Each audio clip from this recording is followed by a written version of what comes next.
तो नमस्कार दोस्तों, कैसे हैं आप सब लोग। उम्मीद करता हूं स्वस्थ होंगे, व्यस्त होंगे, ज़बरदस्त होंगे। तो साथियों, आज बात करेंगे एनएस डीएलएड को लेकर के कि आखिर उसमें अब क्या कुछ चल रहा है। आज माननीय सुप्रीम कोर्ट में कौशिक दास सर का जो वेस्ट बंगाल की तरफ से एसएलपी है वो सुनवाई के लिए लगी हुई थी। तो उसकी सुनवाई आज होगी या नहीं होगी, इस बारे में चर्चा करेंगे। दूसरे जो रिव्यू की डेट पर भी बात करेंगे, क्योंकि आप ये देख रहे हैं कि पिछले कुछ समय से एनआईएस डीएलएड के बारे में चीज़ें पेंडिंग चल रही हैं, जिसको लेकर के फिर से जो है डीएलएड जो अभ्यर्थी हैं उनके बीच एक निराशा ज़रूर बनी है। जैसा कि आप जानते हैं, माननीय सुप्रीम कोर्ट में पहले टीपी एक्सेप्ट हुआ और टीपी एक्सेप्ट होने के बाद एक एनआईएस डीएलएड के मन में एक उम्मीद जगी थी कि हमारा जो कोर्स है एनआईएस डीएलएड ये वैलिड होगा। लेकिन टीपी की जो डेट मिली वो 23 सितंबर, यानी एक लंबी डेट मिली। लेकिन उसी बीच अच्छा ये हुआ कि माननीय सुप्रीम कोर्ट में जो विश्वनाथ सर के द्वारा रिव्यू का केस डाला हुआ था वो एक्सेप्ट हुआ ओपन हियरिंग के लिए। तो ये अपने आप में एक बहुत ज़्यादा पॉजिटिव था एनआईएस डीएलएड वालों के लिए। लेकिन उसके बाद रिव्यू में 6 अगस्त को सुनवाई होने वाली थी, वो सुनवाई नहीं हुई और अभी तक उसमें कोई डेट जो नहीं मिली। इसको लेकर के जो एनआईएस डीएलएड के साथी हैं वो फिर उनमें एक निराशा का माहौल बना है। तो साथियों, वीडियो शुरू करने से पहले आप सभी साथियों का स्वागत है आपके चैनल गेट सॉल्यूशन में। साथ ही उन सभी साथियों से निवेदन रहेगा जो चैनल पर पहली बार विजिट कर रहे हैं, चैनल को सब्सक्राइब कर लें, बेल आइकन को हिट कर लें, ताकि इस संदर्भ में आने वाले जो वीडियोज़ हों वो आप तक समय से पहुँचते रहें। तो साथियों, जैसा कि आप जानते ही हैं, माननीय सुप्रीम कोर्ट में आज कौशिक दास सर की तरफ से जो वेस्ट बंगाल से हैं उनकी तरफ से एक एसएलपी माननीय सुप्रीम कोर्ट में लगाई गई थी, जिसका डायरी नंबर 35-001/2024 है। ये हालांकि कौशिक दास सर चाहते थे कि इस एसएलपी का फ्रेश सुनवाई हो, यानी अलग सुनवाई हो। लेकिन पिछली हियरिंग में 14 अगस्त को इसकी सुनवाई हुई थी, जिसमें माननीय सुप्रीम कोर्ट ने इस केस को जो है, जो टीपी केस है Adarsh Kumar Shrivastava versus state of Uttar Pradesh, जिसका डायरी नंबर 16/788/2024 है, उसके साथ टैग कर दिया था। अभी आज उसमें डेट मिली हुई थी, आज की डेट उसमें शो कर रहा था, कंप्यूटर जनरेटेड डेट थी। लेकिन कल तक भी उसमें जब कोई भी सीरियल नंबर नहीं आ रहा था, सीरियल नंबर नहीं लगा था, तो लग ये रहा था कि उसकी सुनवाई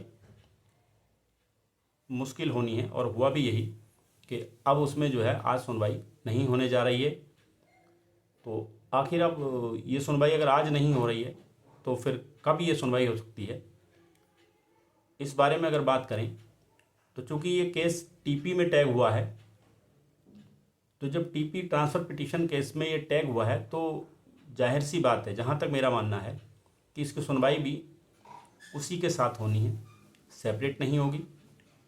तो जहाँ तक है ये केस जो है, जो 16/788/2024 केस है, डायरी नंबर है जिसका, उस केस के साथ ही जिसकी जो हियरिंग डेट जो मिली हुई है पहले से ही, वो 23 सितंबर मिली हुई है।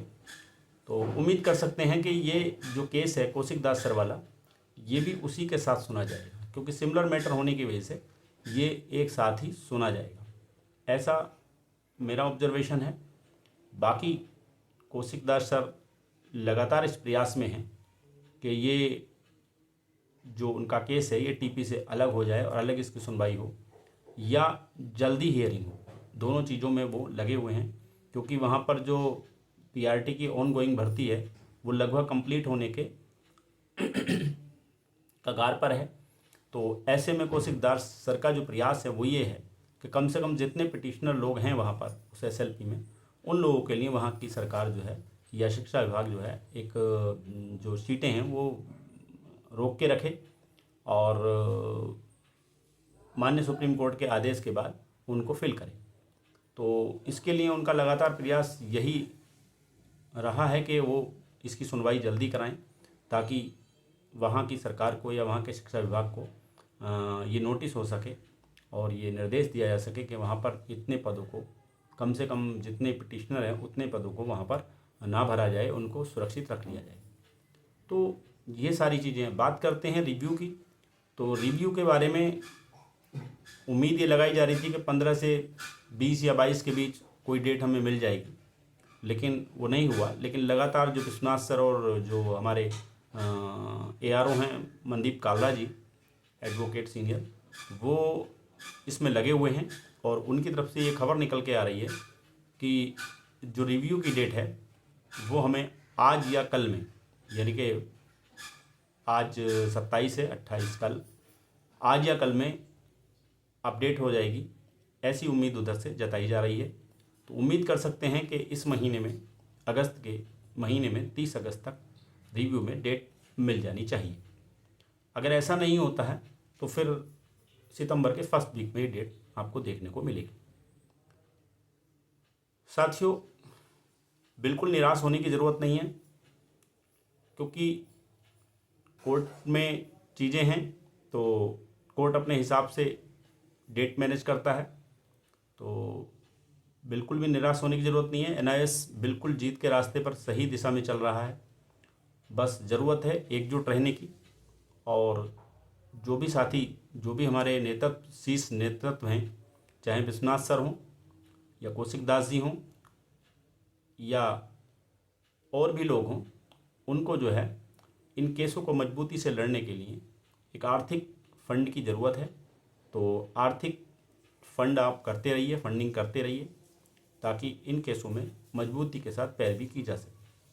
क्योंकि केस कितना भी मजबूत क्यों ना हो, तथ्य कितने मजबूत क्यों ना हो, लेकिन वो रखे कोर्ट में एडवोकेट्स के द्वारा ही जाते हैं, और एडवोकेट्स वहाँ पर फ्री तथ्य नहीं रखते, वो भारी भरकम फीस लेते हैं। और जितना सीनियर एडवोकेट होगा, जितना बड़ा चेहरा होगा, उसकी फ़ीस भी उतनी ज़्यादा होती है। तो हालांकि इसमें और भी चीज़ें निकल के आ रही हैं। माना यह जा रहा है कि जो MHRD है वो NIS के पक्ष में है, और उनके जो वकील हैं तुषार मेहता जी, जो गवर्नमेंट की तरफ से हो सकता है कि वो यहाँ पर पैरवी करने के लिए उपस्थित हों रिव्यू केस में और TP केस में, जब उनको वहाँ पर नोटिस जैसे गया हुआ है और उनको जो अपनी बात रखने के लिए बुलाया जाएगा, तो वो NIS के पक्ष में लग रहा है, ऐसा लग रहा है। तो सारी चीज़ें पॉजिटिव हैं, अभी तक कोई भी चीज़ निगेटिव नहीं है NIS के मामले में। तो साथियों से यही निवेदन है कि धैर्य बनाए रखें। NIS साथी जितने भी हैं वो धैर्य बनाए रखें और ईश्वर पर भरोसा रखें।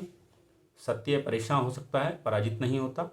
अंततः सत्य की जीत होती है, और सत्य यही है कि NIS जो है पूरी तरह वैलिड, NIS DLED जो पूरी तरह वैलिड कोर्स था, 2 वर्ष का कोर्स था, 18 महीने में केवल कराया गया था। ड्यूरेशन 18 महीने है, लेकिन उसका जो कोर्स है वो 2 सेशन का कोर्स है, 24 महीने का कोर्स है। तो ये सत्य बात है और सत्य ज़रूर जीतेगा, ऐसी मुझे उम्मीद है। बिल्कुल आप धैर्य बना रखें, आसान्वित रहें। तो वीडियो अच्छी लगी हो तो लाइक करें, शेयर करें, कमेंट करें, और तब तक के लिए साथियों, जैसी कोई इस मामले में कोई भी अपडेट होगी वो फिर आपके बीच साझा करेंगे। तब तक के लिए नमस्कार साथियों, धन्यवाद।